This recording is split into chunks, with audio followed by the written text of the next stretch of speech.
It's a great pleasure to welcome today's speaker, Stuart Dunn from King's College London, who's going to be talking about a suitably Halloween-y eschatological theme subject matter, corpse roads and their folklore. Thank you, Ollie. Thank you very much. And thank you very much for the invitation to come back to Merle.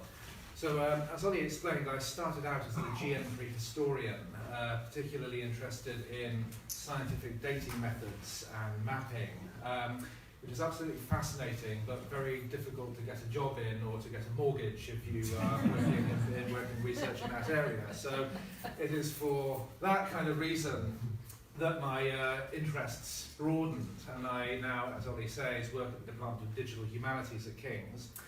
I'm not going to try and explain what Digital Humanities is now.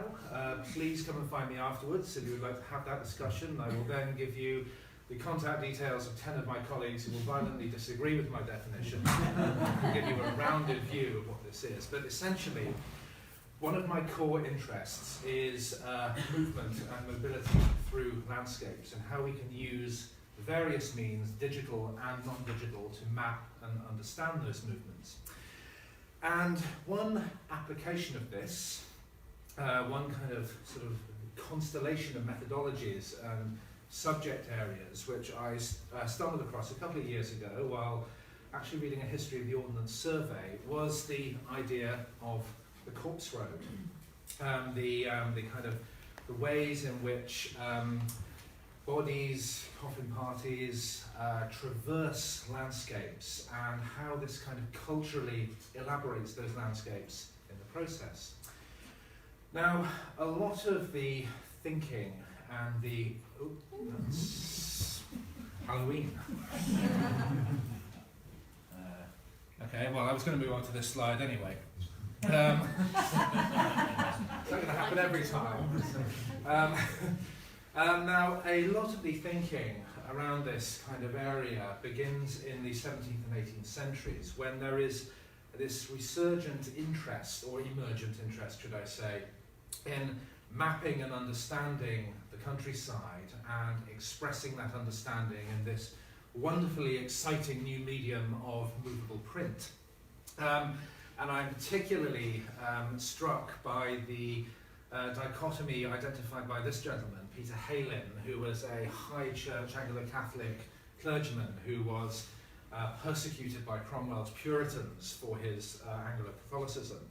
And when he in the prologue to his choreography of the world in 4 books, he recounts this incident when he was coming home from being prosecuted in Whitehall, when he was encountered in his passage from Westminster to Whitehall by a tall, big gentleman who, thrusting me rudely from the wall and looking over his shoulder on me in a scornful manner, said in a hoarse voice these words, "Geography is better than divinity." And I got very beguiled by this idea of 18th century ruffians forcing God-fearing citizens to become geographers. But really, what this illustrates is a shift from a qualitative, soft understanding of the landscape of the world to one which can be measured, and that is the kind of context in which corpse roads come about. So, the traces of corpse roads, these measurable points of impact, are all around us, but they can be very, very hard to spot. Essentially, it can be, we can sort of say with some confidence that any kind of old established trackway in any remote rural location will probably have been used for the purpose of traversing a funeral party at some point in its history, but some take on a particular significance, and I think that's one of the really interesting aspects of this question. You know, how do particular roadways gain particular folkloric significance, and how can we tell that? But also in place names. So I mean, this is Trafalgar Square, St Martin's in the Fields, just actually very near my office from down the road on the Strand at King's. You know, St Martin's in the Fields Church Path obviously documents and captures this essence, this idea of an approach to the Churchway. Corpse roads also have captured the imagination of writers and artists for a very long time.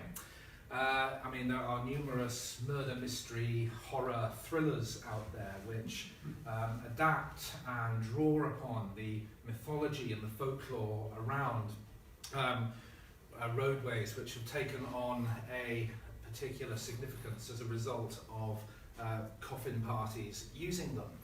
And we've just got sort of three kind of examples here. On the subject of place names, I mean, we can sort of detect hints of uses of paths of this sort in names like Lich, and so Lich Field, for example. So the word lich is usually associated with this kind of activity.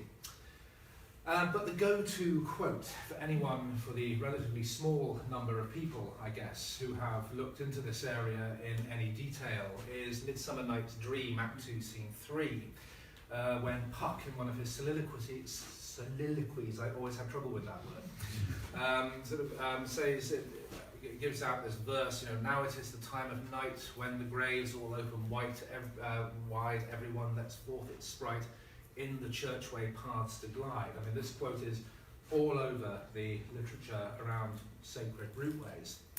And it gives us an insight into the fact that at the time when Shakespeare was writing, there was an established set of folklores and mythologies around the idea of burial ways and corpse paths. Now, the kind of common sort of nub, the common set of understandings is that a corpse road, of course, links the place of death to the place of burial. And if certain kinds of practices are not observed, there will be a risk that the ghost will come back from the place of burial to the place of death and start haunting and making a nuisance of itself. And this was the kind of milieu, this was the kind of idea that Shakespeare is tapping into. It is also worth remembering, I think, that the character of Puck himself is obviously not an original idea. I mean, Puck is a character who has been used by numerous writers, including Rudyard Kipling and a poet called Till, to denote and represent a kind of impish, mischievous sort of spirit which can lead people astray and so forth.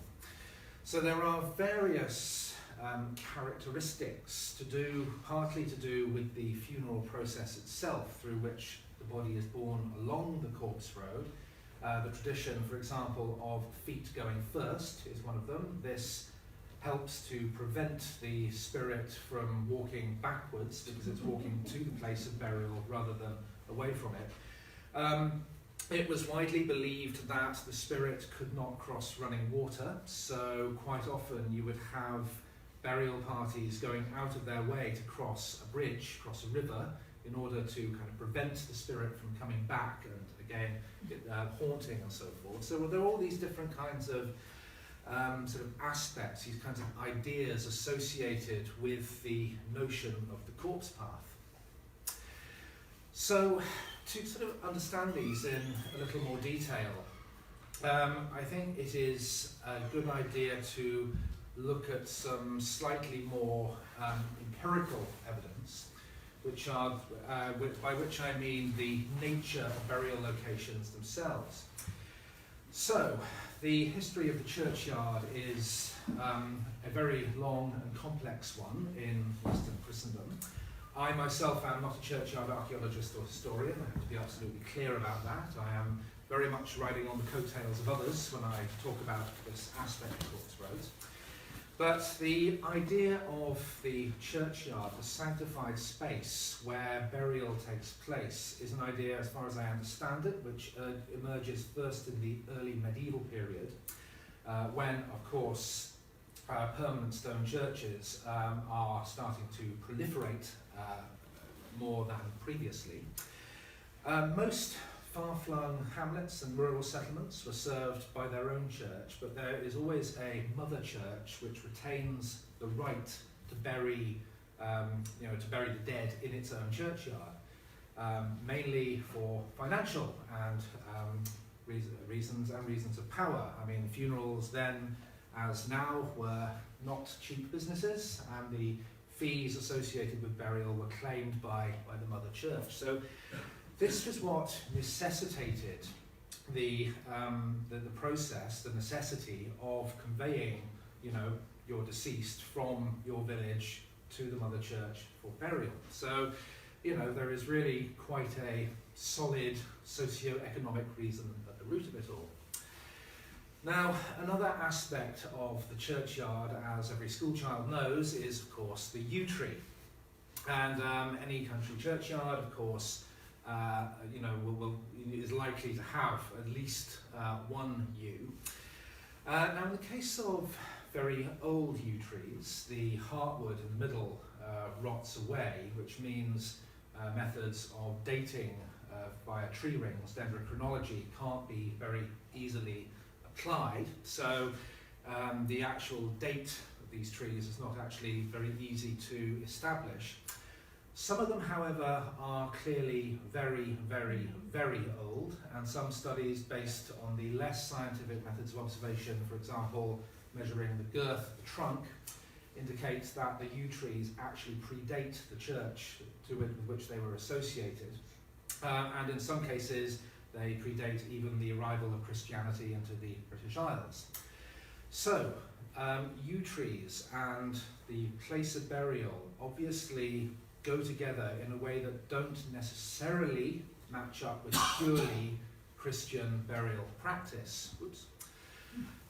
Now, one paper which has studied this concerns the Forthcoming yew in Perthshire, which by many estimations is believed to be the oldest the oldest tree anywhere in Europe. And in her 2013 paper, Carol Cusack digs through the mythography and the iconography of the Forthcoming yew and found this poem where she describes, where the yew is described as, the funeral yew.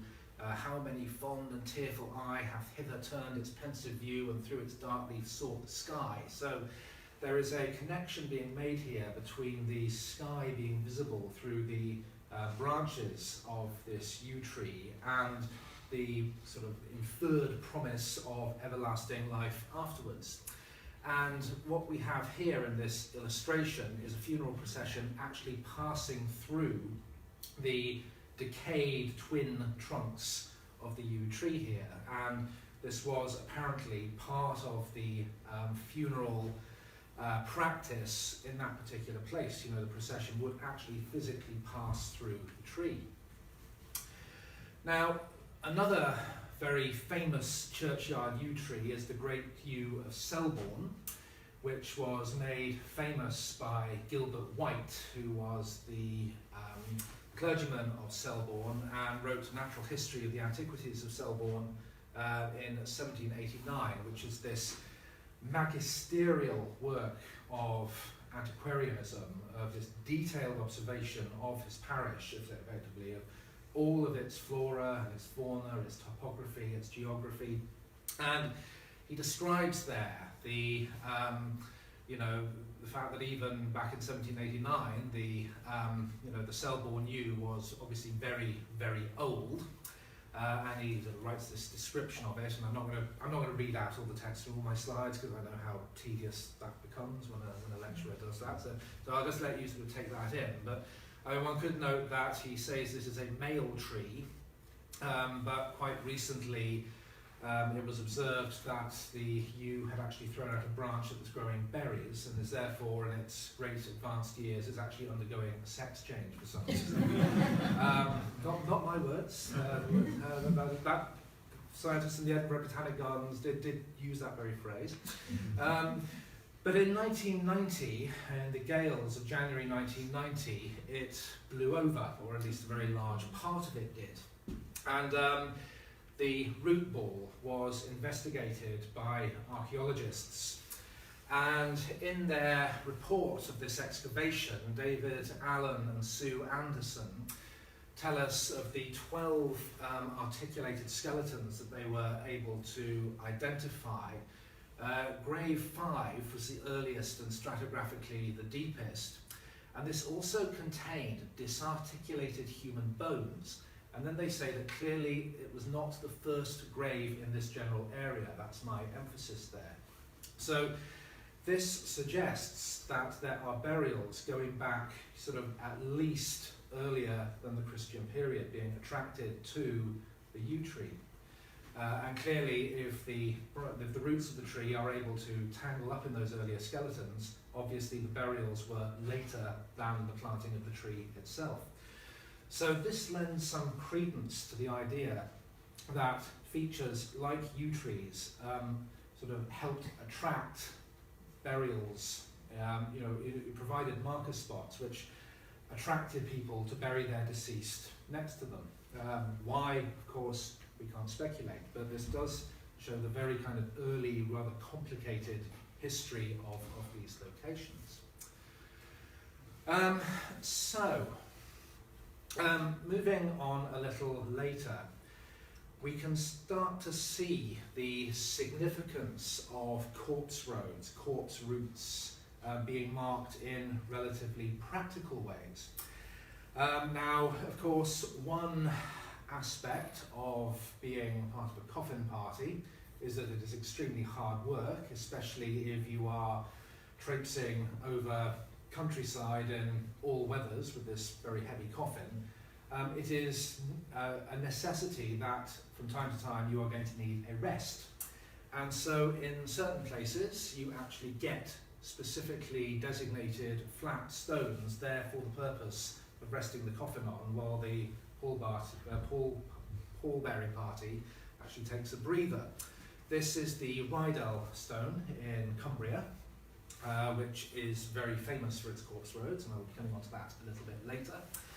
And in many churchyard gateways, otherwise known, of course, as lich gates, which sort of taps into the etymology and the place name aspect of it, you again get dedicated coffin stones where the coffin is rested when it arrives at church. So again, these are kind of landscape archaeological features that we can pick out and which sort of tell us something about the practices involved. Now, there are various kind of early accounts. I mean, the 19th and early 20th century was a time when old folk tales were researched and written down. There was a great kind of, sort of trend for documenting folk tales. And in this book that came out in 1915 by William Palmer, Odd Yarns of English Lakeland, he describes this practice, the practice where particularly in far-flung places, the corpse road was sort of created, established as a means of bearing the dead to their last place of rest. But then he goes on to say that the official who dared to meddle with the corpse road, even though it might not be used, not sued, once in 20 years, was in for dire trouble. So, I mean, he is saying here that there is quite clearly a prohibition, even an unspoken one, on local officialdom in interfering with the burial practice and with interfering with the passage of the coffin routes. In Ireland, we get various kinds of ancillary folklore associated with corpse routes, one of which is the idea of the Ferra Gorth, which literally means hungry grass. And this is patches of grassland, of pasture, which die for no apparent reason. And one postulated cause for this happening was if a coffin party or a corpse party bore a corpse over that piece of land with the corpse not properly swaddled. And so this was supposed to bring down a curse upon that bit of land. It's, literally the land itself was cursed. And there is one story of a woman in Ballinor who this happened so often outside her house that she actually kept a supply of food in her house for sort of wayfarers who were struck down by this incurable hunger as a result of crossing over the hungry grass. So again, that's another kind of sort of idea in which sort of superstition is related to the idea of the corpse path. Now, it suddenly sort of struck me when I was reviewing these slides this morning that there are other kind of really quite sort of famous incursions into corpse road folklore. One of which is in fact in Lord of the Rings. I don't know if we have any J.R.R. Tolkien fans in the room here. But apparently the Lord of the Rings trilogy was at one point a book as well as a movie. In the Two Towers, as Sam and Frodo are approaching Mordor, they have to traverse the so-called Dead Marshes, where there had been a great battle thousands of years before, and there were lots of corpses, bodies within the marshes, and there is only one safe path through them, which is lit by these ghostly sort of candle flames. Now, in the Peter Jackson film, these are represented as nice dramatic jets of fire, but they are rather more subtle in the book itself. And sort of Gollum, who is guiding them at the time, talks about the tricksy lights, candles of corpses, yes, yes, don't heed them, don't look, don't follow them. And this refers to the belief in so-called corpse candles, which appear along corpse paths, along the routes of taken by coffin parties, which are essentially light spirit lights, which exist there to kind of lead travellers astray. So it seems pretty clear to me that Tolkien is actually dipping into this canon of folklore to describe this bit of his narrative in the Two Towers. And I know the film is backwards, I know the book backwards, and that only struck me this morning, so I just added this slide in just to make that point. Now, corpse candles are particularly associated with certain regions like Dartmoor, where there is, of course, a whole panoply of corpse and death-related mythology and bog-related mythology as well, which I'll come to shortly. The so-called Lich Way crosses Dartmoor between Widdicombe and the interior of the moor. This is the Lich Way right here. There are numerous supposed sightings of corpse candles along there. Another writer who, of course, dipped into this canon of folklore was Arthur Conan Doyle in The Hound of the Baskervilles, who sort of taps into the idea of the safe passageway through the bog, the Grimpen Mire, where the villainous Dr. Stapleton meets his inevitable sticky end when he's running away from Holmes and Watson having been uncovered. But this is, of course, then tied up with the two other key folkloric features around the dangers of moorland, which is sort of fog and the hellhound, as well as the marshland. So, in the literature, it's the sort of the fog, bog, and dog sort of trilogy, as it were. But again, you have the idea of the Lich Way, the corpse road, sort of bringing all of these things together and manifesting itself in literature in various forms. So this brings me to, this little background brings me to the little project that I've been working on for the last few years now. What I've been doing is gathering essentially a database of corpse roads in Britain, excuse me. And sort of compiling this, I've come up against a lot of these problems that I've been talking about, about identifying exactly what a corpse path is, where it is. defining these geographically has been very, very difficult. So I am not very much further on with this when I spoke about this here in April. But I've simply been identifying a place name and a latitude and a longitude for the start, and a place name and a latitude and a longitude for the end, and then just had a set of references there. A lot of these have come from Devereux's sort of anthology of corpse roads, the spirit roads, which sort of describes a lot of these. But they come from all sorts of different sources, really. And what I thought I would focus on, as I have in the past, is two particular corpse roads. One up in Cumbria that stretches between the village of Mardale, which doesn't exist anymore, and Shap Abbey, and another slightly more local one over the border in Oxfordshire, which has always been rightfully Berkshire, of course, Farringdon and Littleworth.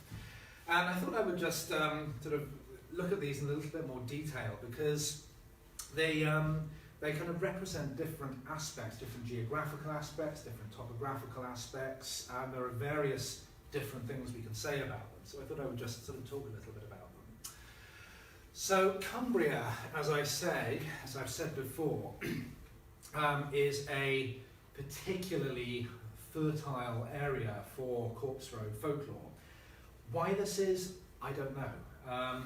But there seem to be lots and lots. I mean, I'm guessing that it is something partly at least to do with the fact that you have a lot of remote, sparsely populated locations. So this, you would get these kinds of far-flung hamlets with small churches which don't have the capacity to, or didn't have the capacity to bury their own deceased. But yes, there are lots and lots of corpse roads. And in fact, there was a book came out earlier this year by an author whose name I will remember at 3 o'clock tomorrow morning. Anyway, called The Corpse Roads of Cumbria. I can send anyone who's interested the links to that. But you have really quite famous bits of corpse road. Like here, for example, these are the fairy steps between Arnside and Beetham, or between the village of Arnside and the church in Beetham, which looks, probably is about as obnoxious to traverse as it looks from this photograph. Very, very difficult. Apparently, if you can climb up these steps without your shoulders touching the rocks on either side, the fairies will grant you whatever wish you want. I don't think anyone's ever managed it, so we don't know if that happens or not. But I wish I had a picture of them, but I haven't been able to find one. There are actually rings, iron rings, driven into the sides of the rocks there for the specific purpose of assisting groups hauling coffins up through this gap. So that sort of gives you an idea of the logistical difficulties that corpse roads presented sometimes. But Mardale, the origin village of the corpse road I'm talking about, sometimes known as the Atlantis of the North, because it is now part of the flooded as part of the Haweswater Reservoir, which was created in the mid-20th century, possibly a bit earlier than that actually, in order to provide a water supply for Manchester. But what I've done is by the way, we are now sort of getting a little bit towards the job I'm actually paid to do all day, Digital Humanities. I used 4 widely available mapping tools. The first is the United States Geographical Survey 30-meter resolution digital elevation model of Cumbria. So this is a satellite image of the whole of the Earth's surface, which is freely available to folks like me to use. I used a batch download of mapping data from a site called GeoFabric, which is a kind of open, crowdsourced, and more to the point, free data resource with things like waterways, place names, and all of these things. So this is the human geography, the human geographic data set. And there is a wonderful, and again, free website called Rights of Way, rights of way maps, rowmaps.com, where I got data on the national parks, public footpaths. And finally, I used the Ordnance Survey as map from 1880, which is available through the University of Edinburgh's Edina Digimap web portal. I believe that is only free to academic researchers, people who are not in universities, I think, can pay for this. But what these 4 tools allow us to do is build up a layered digital map, which allows us to look at possible representations of this track, of the track, the corpse road that we're interested in. So you start with the rather unexciting looking US Geological Survey digital elevation model. So this simply tells us the height of the Earth's surface in 30-meter squares, which again doesn't tell you very much. Sort of the pale bits are light, the dark bits are, the pale bits are high, the dark bits are low. Over that we can overlay place name point data from the geofabric.de site, where we can identify our Shap end point of the corpse road, and Mardale is right here.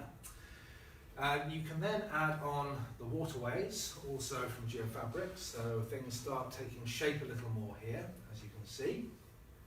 But then once you overlay the 1880 Edina Digimap Ordnance Survey data, you can begin to trace how the landscape has changed over time. So this is the modern location of the reservoir, but you can see that the natural lake which preceded it was very, very much smaller.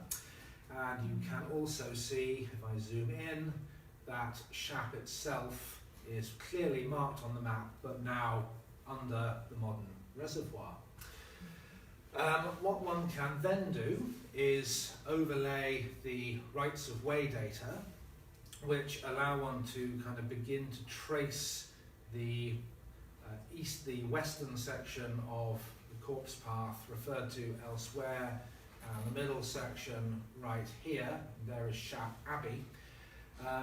Nothing to kind of mark out this section here, but here we have a modern roadway. So you can begin to start sort of assembling the profile of the corpse road from these different sources and sort of looking at ways in which it actually shows up in this modern data. And there's the beginning and the end. So that's, that's sort of one way of approaching, the topography, I guess, of any routeway, but of, in this case, a corpse path. So the second one I said I'd look at is the more local one, Farringdon to Littleworth. And I came across this one when I was reading an article in Folklore from 1928, which discussed this idea that a road made by the passage of a coffin party became a public right-of-way. And this is a remarkably powerful and persistent and wrong belief, but which persisted certainly in some places, certainly well into the 20th century.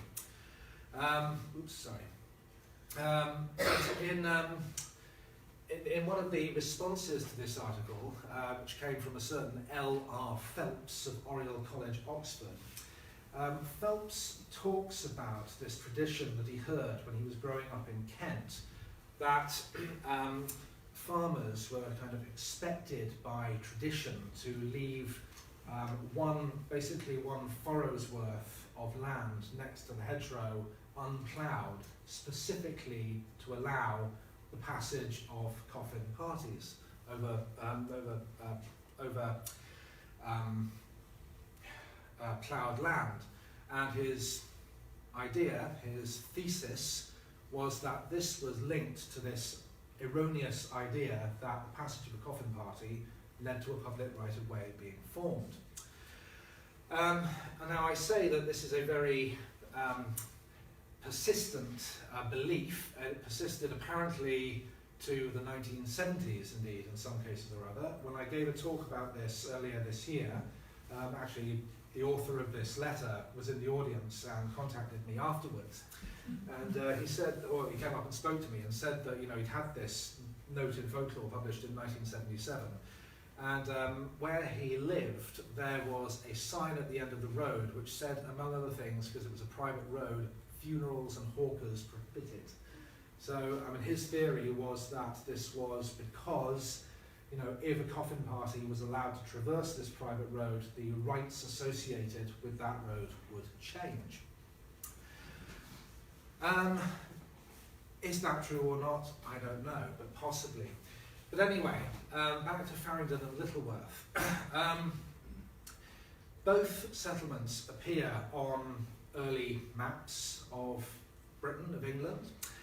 This is John Ellis's Atlas or Complete Chorography of England and Wales, published in 1773, and we see Farringdon and Littleworth both represented there. Now, there is the roadway, which is still the main road, the A, whatever it is, into Farringdon from Oxford coming in here, but no mention of any connection directly between Littleworth and Farringdon. And I think this has an interesting historiographical story to tell us, because one reason that we sort of lose sight of these hidden historical geographies is because in the early rush to mapping and in the early days of the Ordnance Survey, there is an emphasis on the turnpikes, on the post routes, on the metal roads, which entirely ignore all of these sort of other routes which were less physically visible but were very important to local communities. And yes, I have just written a book about this, so you can buy that next year when it comes out. Everything is all beautifully explained there. But I think this idea of sort of losing these hidden geographies at the dawn of the period of modern mapping is, is very much something to think about, because the route is very much visible on Google Earth, the modern footpath. So there is the footpath. That's the road that we've just seen mapped by Ellis there, the main road towards Oxford. The path itself is called Church Walk, so that's kind of a clue, I guess. And you do have these much sort of later church-like outhouses, which probably have nothing to do with the Corpse Road, but I thought it was kind of nice to include anyway. But having sort of looked at this path and sort of looked a little bit at some of the early documentary history of it, one idea that I think is worth thinking about is the bit of the path sort of between this point where Grove Lodge is and the Abbey at Farringdon right here is possibly regarded or treated slightly differently as a corpse path than the remainder of it. And part of the reason for this is this last section, this westernmost section, is dominated by these very ancient looking hedgerows, which are clearly placed there deliberately to mark the path itself.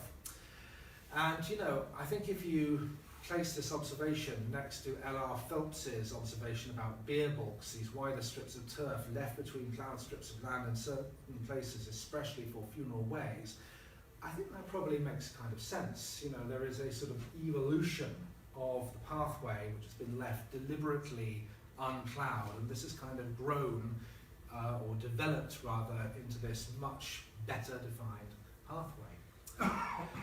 So I did blog about this earlier in the year, about the Farringdon to Littleworth Corpse Road specifically, and my blog post actually got a response from DJ Mackey, who is the parish clerk of Littleworth. And I think this clearly illustrates that people like me can sit in libraries and archives and crunch digital maps on computers as much as we want. There is absolutely never any substitute for proper local knowledge, the sort that DJ Mackey was able to offer. But they say that the reason these plough lines, the disjunct between the plough lines and the path happen, is because the hedges were grubbed out by the landowner prior to the enactment of legislation which would have made that path protected. So essentially the path was sort of pre-erased, as it were, to preempt this legislation that came in. So, and you know, they confirm also that the church walk was indeed a beer bulk, you know, with resting places for coffins, like the Rydal stone, like that lich stone I showed, built up in between times. Of course, it sounds as if these were kind of earthenware earth platforms, something like that, so not visible anymore. So this is again an idea about the transience of the evidence of the landscape for these things. Now, the penny dropped for me on all this, sort of trying to bring this together and come towards a conclusion, if that's okay. When I was on holiday this summer, and my wife and I were walking a section of the Northumberland coast path near Allenmouth, a very beautiful part of the world, if you know it. And I was struck by this sign next to the, next to the pathway, put up by Sustrans, which is, I guess, the quango responsible for cycle routes, in which they say they have negotiated this route for the use of non-motorised travellers only. It is a permissive path by kind permission of the landowner. It is not a public right-of-way. And, you know, it follows exactly the same sort of principle as the Farringdon beer bulk, you know, this pathway hugging the hedgerow, divided off from a field of cattle and so forth. And really, I think that's what's going on with corpse paths. They are, you know, a good old-fashioned British bodged negotiation between different vital uses of the land, between the necessity to cultivate and to farm, put against the necessity to allow coffin parties passage from the place of death to the place of burial. And I think, you know, it's no more better, or very little better organised now than it was then. I mean, you know, if you think about permissiveness, the right to roam, the emergence of footpaths, who is actually responsible for keeping official records of footpaths? Well, that's local councils, but the Ordnance Survey have to buy into copyright to publish those. I mean, it's a complete mess. It always has been, it is now, and it was in the past. And that tension led to the sort of folkloric, the sort of Halloween fireside stories around corpse roads that that I illustrated earlier on. So really, corpse roads are the result of a good old British bodge, I think. They revolve around belief and superstition conditioned by the landscape. And as I suggested, I mean, I think one of the reasons that Cumbria has so many corpse roads and the northwest of England does is because it is so kind of rural, it is so isolated, you have so many child churches and without mother churches, you know, you're inevitably going to get these kinds of things emerging there.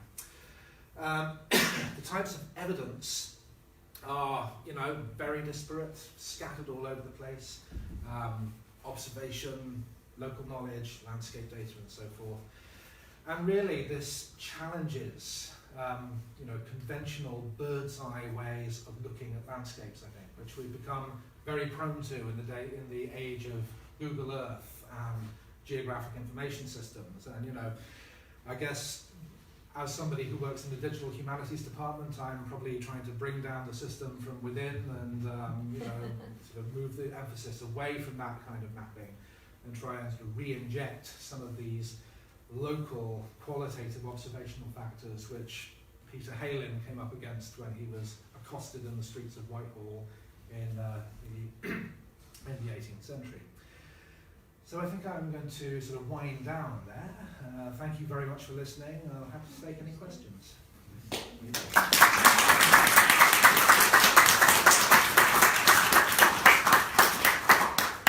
might just leap in with chair's privilege and ask a very quick question, or sort of two minor observations. I wonder, do you think there's any part that enclosure has to play in either eroding or sort of getting rid of some of these pathways? And also, I wonder whether changing ploughing practices might play a part in the designation of edges of fields, because obviously with certain ploughing approaches you need an end break, you need an end to that space, so a section of the edge of fields is automatically left. So are those factors?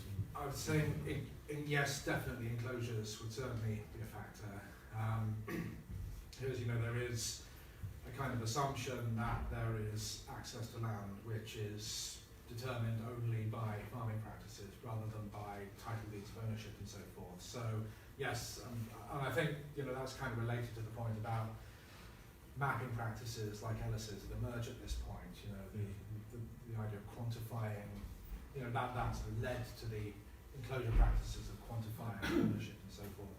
And the idea of sort of hedges at the end of the field, well, I suppose, as you say, you'd have a bit left anyway, so you wouldn't necessarily need a beer bulk if the path was oriented at that edge of the field. Yeah.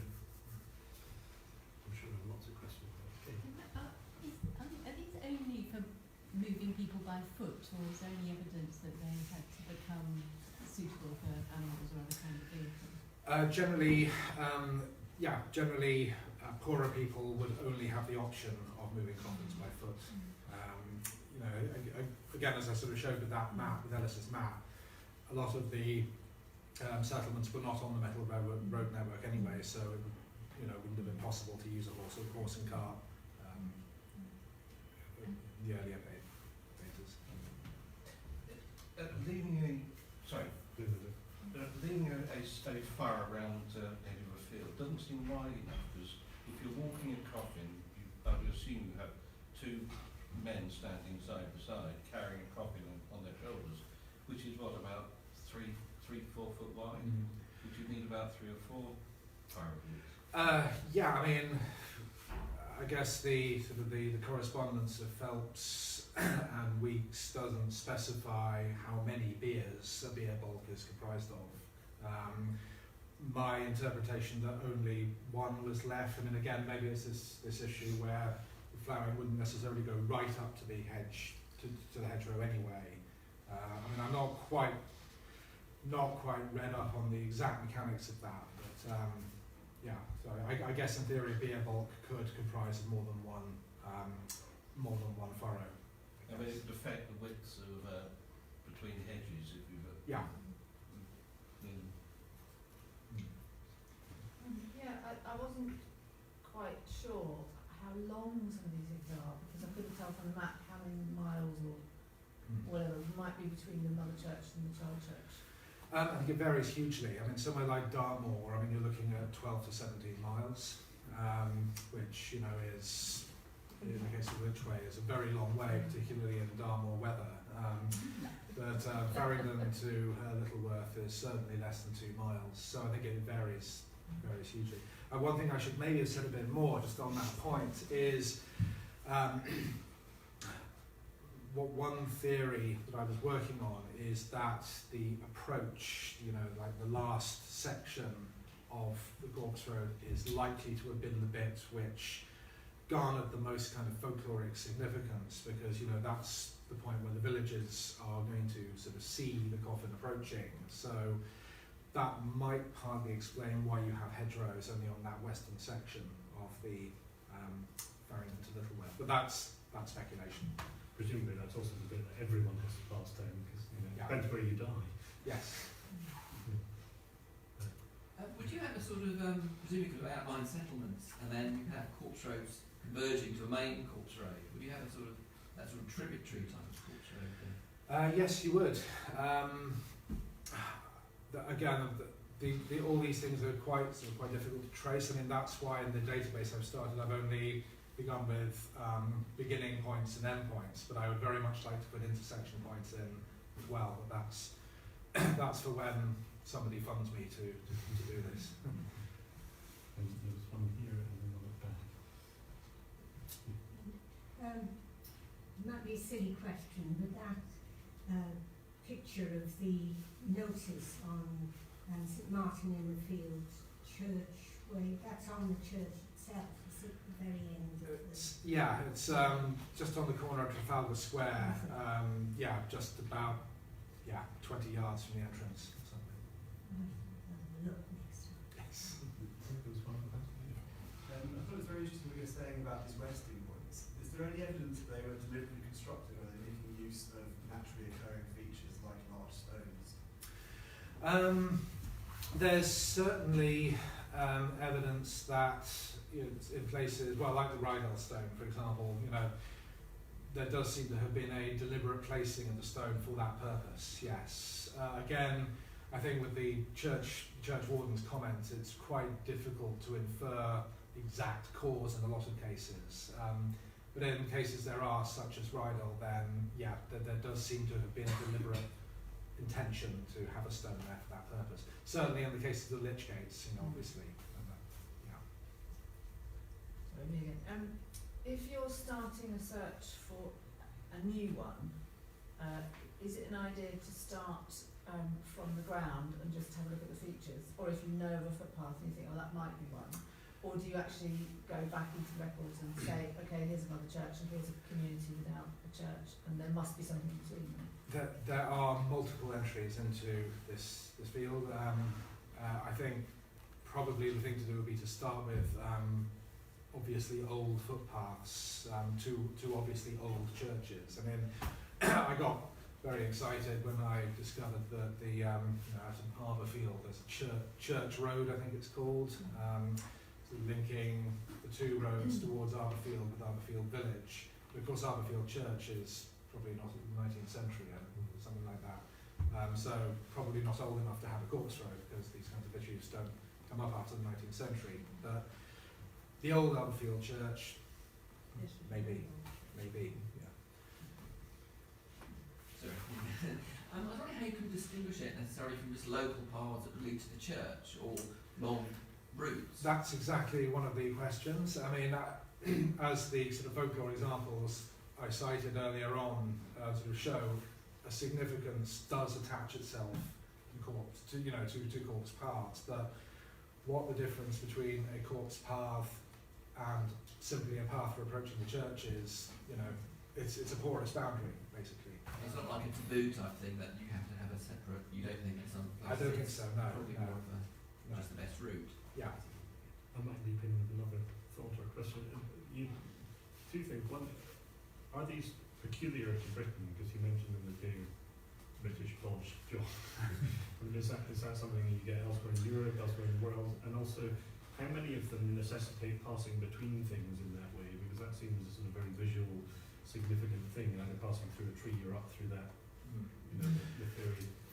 I've not looked into this in detail, but people who have tell me that there are equivalents in Scandinavia and Central Europe.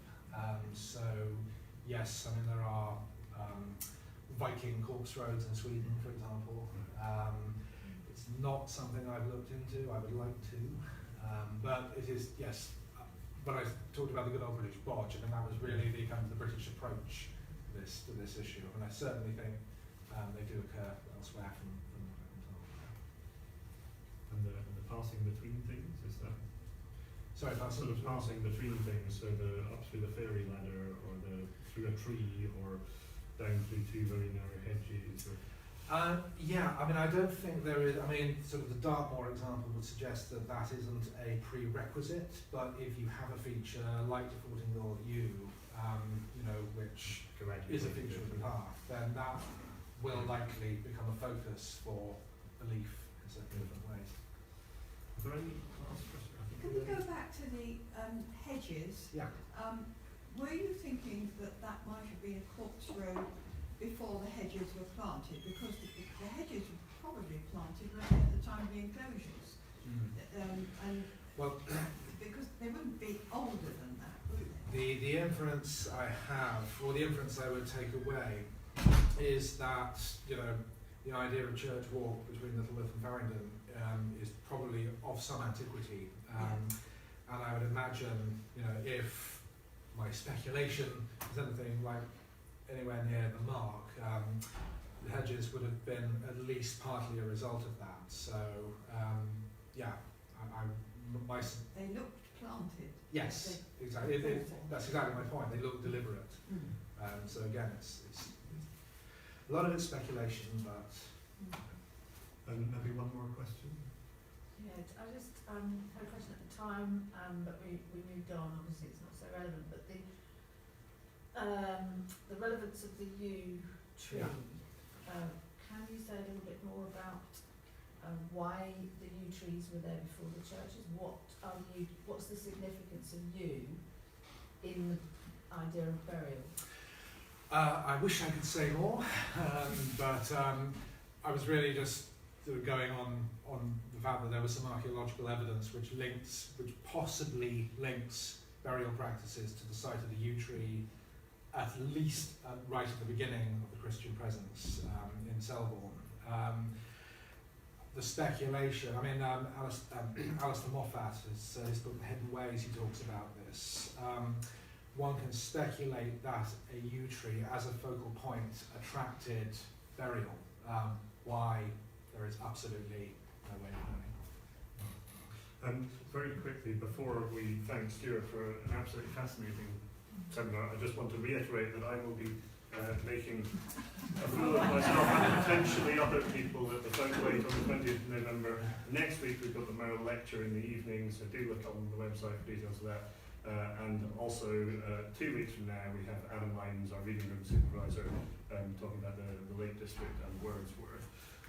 So thank you very much, Stuart.